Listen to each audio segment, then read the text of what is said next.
बिस्मिल्लाहिर्रहमानिर्रहीम। नाज़रीन अस्सलाम वालेकुम, मैं हूं इमरान वसीम।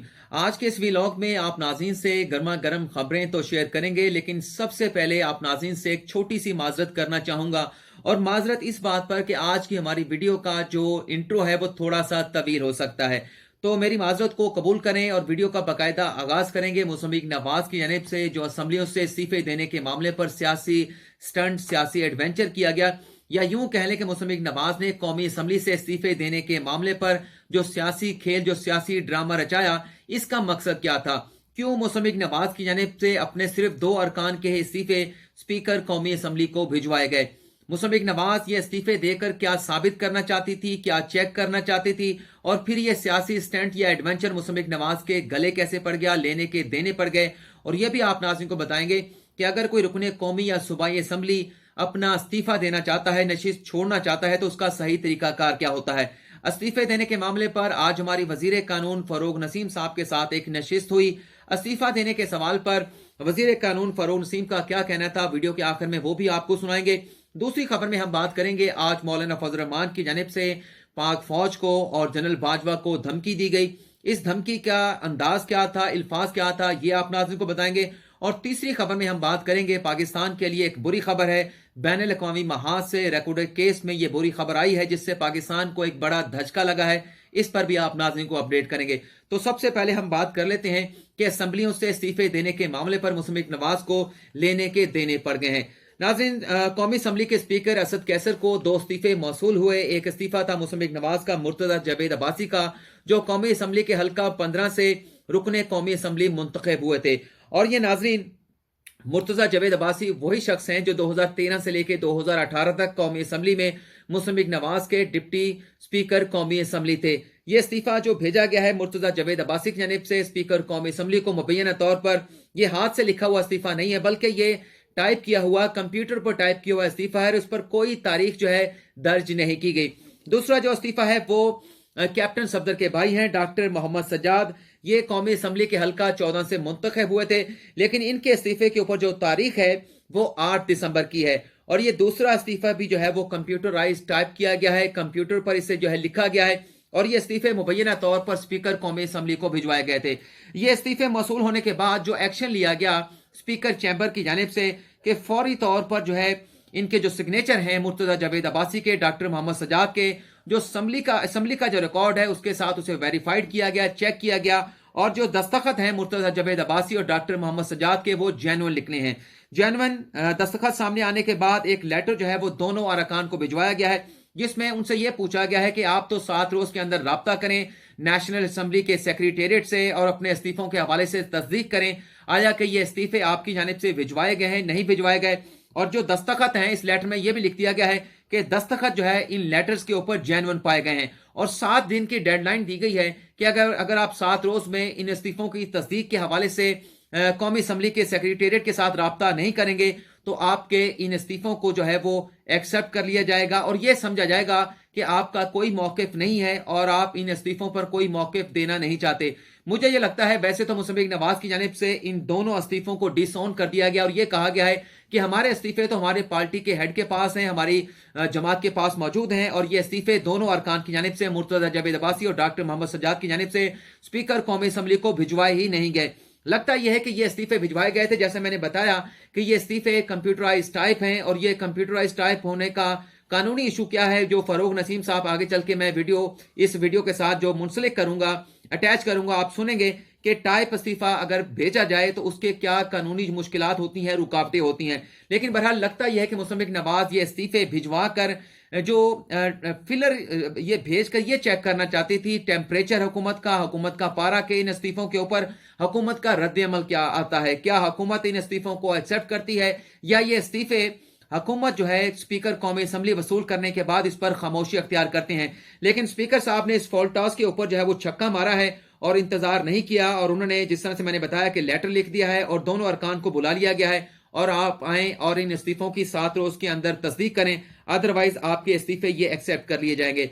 दूसरी खबर की तरफ बढ़ते हैं। जॉर्ज मौलाना फजल रहमान की आज जमात का मजलिस शूरा का इजलास हुआ। इजलास के बाद जो प्रेस कॉन्फ्रेंस की गई अब्दुल गफूर हैदरी की जानिब से, उसमें जो जिस तरह से धमकी दी गई पाक फौज को, जनरल बाजवा को, वो आपको बता देते हैं। जो प्रेस कॉन्फ्रेंस की गई उसमें जमीयत उलमा इस्लाम फे के मौलाना अब्दुल गफूर हैदरी का यह कहना था कि JIU ने मुख्तदर इदारों के लबो लहजों पर तशवीश का इजहार किया। यह इजलास मुख्तदर इदारों को तनबीह करता है कि इदारे सियासत से बाज आ जाएं, फौज को कदर की निगाह से देखते हैं। हम ये कहना जरूरी समझते हैं कि चंद जर्नल जो हैं या फौजी जो हैं जाती मफाद के लिए इदारों के किरदार को दागदार कर रहे हैं। जो असल बात है वो भी अभी जल्दी से आ रही है। इदारे बाज आ जाएं। माजी में भी ब्लैकमेल करने की हमें कोशिश की गई, लेकिन हम ब्लैकमेल नहीं हुए। कहते हैं कि हमारा नाम ना लो, मतलब जो मुख्तदर इदारे हैं, जो इस्टेब्लिशमेंट है, वो कहती है कि हमारा नाम ना लो। जब आप सब कुछ करवाएंगे तो नाम लेना पड़ेगा। सियासतदानों की किरदार कुशी बंद की जाए। अगर बाज ना आए तो हमारा एहतजाज जो है वो मुहर्रिकीन के खिलाफ होगा। हम GHQ के सामने एहतजाज करेंगे और हम फिर जनरल बाजवा के खिलाफ भी एहतजाज करेंगे। फौज जो है वो इमरान खान के पीछे से हट जाए। हम जाने और इमरान खान जाने। 21 जनवरी को कराची में इसराइल के खिलाफ मार्च किया जाएगा। ये बयान जो है वो जारी किया गया है जमीयत उलमा इस्लाम फे के मजलिस से शूरा के इजलास के बाद। तो इस तरह से इन अल्फाज के साथ, इन अंदाज के साथ फौज को और जनरल बाजवा को धमकी दी गई है। तीसरी जो खबर है, क्योंकि पहले वीडियो का दौरानिया 6-6.5 मिनट का हो चुका है और फरोग नसीम साहब की जो वीडियो है, जो हमने इस्तीफे देने के तरीकाकार पर बात की है, वो भी 4 मिनट की है तकरीबन। तो मुख्तसर सी बात करते हैं। जो बुरी खबर बैनुल अक़वामी महाज से पाकिस्तान को वसूल हुई है रेकॉर्ड केस में, इसमें हुआ यह है नाज़रीन कि British virgin island high court ने पाकिस्तान के खिलाफ हुक्म इम्तना जारी कर दिया है और हुक्म इम्तना के तहत पाकिस्तान के रेकोडेक से मुंसलिक जो असासे हैं वो पाकिस्तान अब फरोख्त नहीं कर पाएगा। British virgin island high court ने टिथियान कंपनी की दरखास्त पर यह हुक्म इम्तना जारी किया और पाकिस्तान के हक में जारी हुक्म इम्तना जो आलमी सालसी ट्रिब्यूनल ने अपना हुक्म इम्तना में जारी किया था वो वापस ले लिया गया। नाज़रीन, जब ये 6 अरब की पेनल्टी पाकिस्तान को लगी थी रेकोडेक केस में, तो पाकिस्तान ने जो अपील दायर की थी, उस अपील के साथ एक स्टे ऑर्डर की दरखास्त भी दायर की गई थी और इस स्टे ऑर्डर की दरखास्त पर पाकिस्तान को 6 अरब रुपए की पेनल्टी देने से रोक दिया गया था। लेकिन एक शर्त रखी गई थी कि 6 अरब रुपए की पेनल्टी की जगह पर आप 1.5 बिलियन, मतलब 150 या जो भी बनता है $1.5 अरब की जो बैंक गारंटी है वो आप जमा कराएंगे। और अगर ये बैंक गारंटी जमा ना कराएगी तो दोबारा से तमाम चीजें रिस्टोर हो जाएंगी और 30 रोज की मोहलत दी गई पाकिस्तान को। लेकिन पाकिस्तान ने उस 30 रोज की डेडलाइन को मीट नहीं किया और मीट ना करने की वजह से टिथियान कंपनी ने जो ब्रिटिश वर्जिन आइलैंड की हाई कोर्ट है उसके साथ रजू किया ताकि पाकिस्तान के जो असासे हैं, जो मुंसलिक हैं रेकोडेक केस के साथ, उन्हें अटैच कराया जाए। तो पाकिस्तान को जो हुक्म इम्तना जारी किया गया था वो आज वापस ले लिया गया है और पाकिस्तान के असास से मुंसलिक करने की कार्रवाई का आगाज कर दिया गया है। यह पाकिस्तान के इदारों की जो इस सारे मामले से वाबस्ता है, खासतौर पर वजारत खारजा, उनकी नाकामी है कि अगर पाकिस्तान को एक कंसेशन मिल गई थी कि 1.5 अरब रुपए की हमने सिर्फ बैंक गारंटी देनी थी, पैसे जमा नहीं कराने थे, वो क्यों बैंक गारंटी 30 रोज के अंदर जमा नहीं कराई गई, इस पर जो भी जिम्मेदारान हैं उनसे बाजपुरस होने चाहिए। तो वीडियो में आपसे मैं इजाजत चाहूंगा और आप अब देखेंगे फरोग नसीम साहब ने इस्तीफे देने का तरीकाकार क्या होता है, उस पर क्या कहा है, वो आप वीडियो देखेंगे। लेकिन मैं आपसे इजाजत चाहूंगा। देखिए, इसमें कानून से ज़्यादा आपका सियासी सवाल है, लेकिन मैं जवाब देता हूँ। मेरे ख्याल में जो PDM की जो एक आवाज़ थी उनकी, उसमें पब्लिक सपोर्ट मुझे नज़र नहीं आई और पब्लिक सपोर्ट अगर होती तो वो फिर एक टेम्पो डिफरेंट होता है। और लेकिन हैविंग सेड दैट, देखिए, इस्तीफ़ा देना या ना देना ये मेरा आपका किसी का फ़ैसला नहीं है, बल्कि उस इंडिविजुअल का फ़ैसला है, उस पॉलिटिकल पार्टी का फ़ैसला है जो कि इस्तीफ़ा देने या ना देने की बात कर रहे हैं। और मेरी तो ख्वाहिश यही होगी कि अपोजिशन वाले भी हमारे भाई हैं, बहनें हमारी, तो वो इस्तीफ़ा ना दें और एक जो जमहूरी मूवमेंट है, डेमोक्रेसी है, उसको डीरेल करने की तरफ ना जाएं, बल्कि इस हुकूमत को अपनी पूरी मियाद पूरी करने दें। लेकिन हैविंग सेड दैट, अगर कोई इस्तीफ़ा देना चाहता है तो वो ज़रूर दे, वो उसका अपना एक इखलाकी या लीगल राइट है, मॉरल और लीगल राइट है, वो ज़रूर देना चाहता है। और उसका तरीका मैं बता दूं, सुप्रीम कोर्ट का एक जजमेंट है जस्टिस शफीउर रहमान का। वो एक पुराने मेंबर थे अब्दुल राज़िक खान, उन्होंने एक टाइप्ड इस्तीफ़ा भेजा असेंबली को और बाद में उन्होंने कहा जी मैंने तो ये नहीं दिया इस्तीफ़ा, उनका इस्तीफ़ा एक्सेप्ट कर लिया था स्पीकर ने, सॉरी। तो फिर सुप्रीम कोर्ट ने ये जजमेंट दिया कि इस्तीफा जब दिया जाए तो हैंड रिटन दिया जाए। तो टाइप इस्तीफा ना दें तो फिर हैंड रिटन दे, ताकि वो फिर सीरियसनेस हो उसमें, और फिर बाकायदा उसमें अपना नाम भी लिखें, साइन भी करें, और फिर पेश हों स्पीकर या जो चेयरमैन सेनेट साहब हैं उनके पास पेश भी हों। लेकिन मेरी गुजारिश यही है कि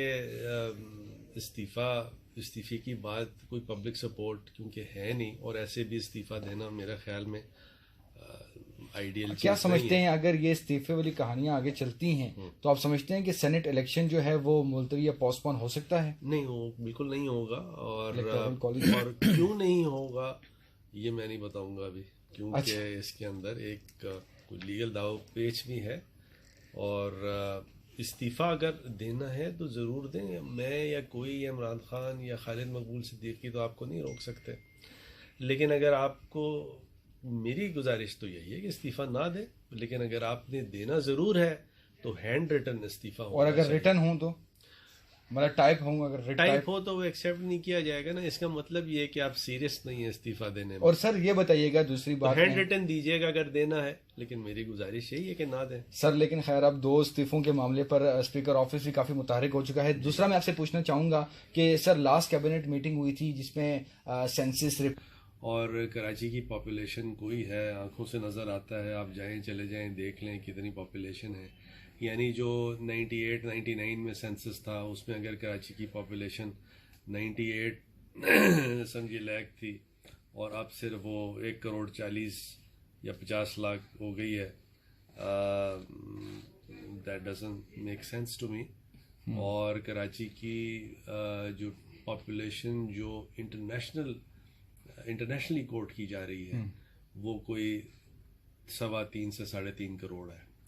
अच्छा, ये देखें कराची जो है वो पूरे पाकिस्तान का है, सिर्फ MQM वालों का नहीं है, सिर्फ सिंध का नहीं है, पूरे पाकिस्तान का कराची है। कराची में हर तरह के माशाल्लाह हजरात बसते हैं, हर ज़बान बोलने वाले सारे हमारे भाई हैं, और चाहे वो पंजाबी बोलें, सिंधी बोलें, सराइकी बोलें, पश्तून हैं, बलोच हैं, कश्मीरी हैं, गिलगिती हैं। एक बहुत अच्छा आप समझिए एक मिक्स है कराची में। और उर्दू स्पीकिंग लोग भी हैं, गुजराती भी हैं, मेमन भी हैं, सारे लोग हैं।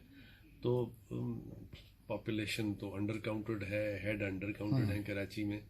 और MQM अगर ये स्टैंड ले रही है, ये कह रही है कि सेंसस ठीक नहीं है कराची वाला, तो मैं तो एग्री करता हूँ, ठीक नहीं, दोबारा करवाने चाहिए सेंसस। बिल्कुल सेंसस। और देखें बड़ा बुनियादी उसूल है ना, जहाँ